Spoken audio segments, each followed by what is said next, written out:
रक्षाबंधनाचा सण जवळ आलेला आहे. बहीण भावाच्या पवित्र नात्याचा हा सण जवळ आलेला आहे.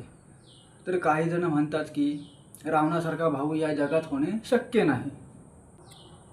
तर याच्यामध्ये माझ्या आई बहिणीसुद्धा सामीलच आहेत. सर्व मित्रमंडळी त्यांचं असं म्हणणं आहे की रावणासारखा भाऊ होणे शक्य नाही, कारण बहिणीच्या अपमानाचा बदला घेण्यासाठी तो प्रत्यक्ष श्रीरामांशी म्हणजे प्रत्यक्ष देवाशी लढला. आता हे कितपर्यंत सत्य आहे हेच आपण या व्हिडिओतून बघणार आहोत. तर मला एका प्रश्नाचं उत्तर द्या. रावणाची बहीण शूर्पणखा हिच्या अपमानाचा बदला घेण्यासाठी त्यांनी प्रभू श्रीरामांच्या युद्ध केलं किंवा सीताहरण केलं. पण मला सांगा, जर एवढी त्यांना त्यांची बहीण प्रिय असती तर शूर्पणखाच्या नवऱ्याला रावणाने का मारले असते? याचं उत्तर कोणाकडे आहे का? का मारलं तिच्या नवऱ्याला?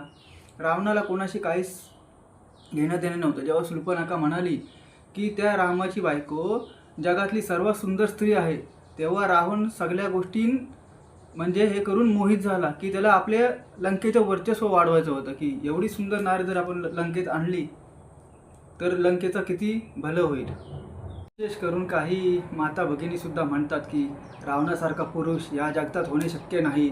एवढ्या वर्ष सीता त्याच्या जवळ होती, कैद्यात होती, तरीसुद्धा त्याने सीता मातेला हात लावणं नाही. तर या पण प्रश्नाचं उत्तर आपल्याकडे आहे. तर कथा अशी आहे की रावणाने एका दासीचा बलात्कार केला होता. त्या दासीने रावणाला श्राप दिला होता की तू कोणत्याही स्त्रीला तिच्या इच्छेविरुद्ध हात लावशील तेव्हा तू भस्म होशील. आणि राहिला प्रश्न सीतामातेचा. तर सीतामाता जेव्हा गेली इथून तेव्हा ती खरोखरची सीता नव्हती, ती फक्त हे होती म्हणजे एक प्रकारे अग्नी होती.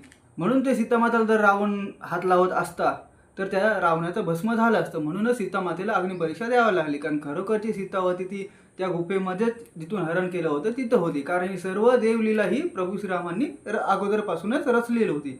कारण सीता माता हे लक्ष्मी मातेचे रूप आहेत आणि राम हे म्हणजे नारायणाचे अवतार आहेत.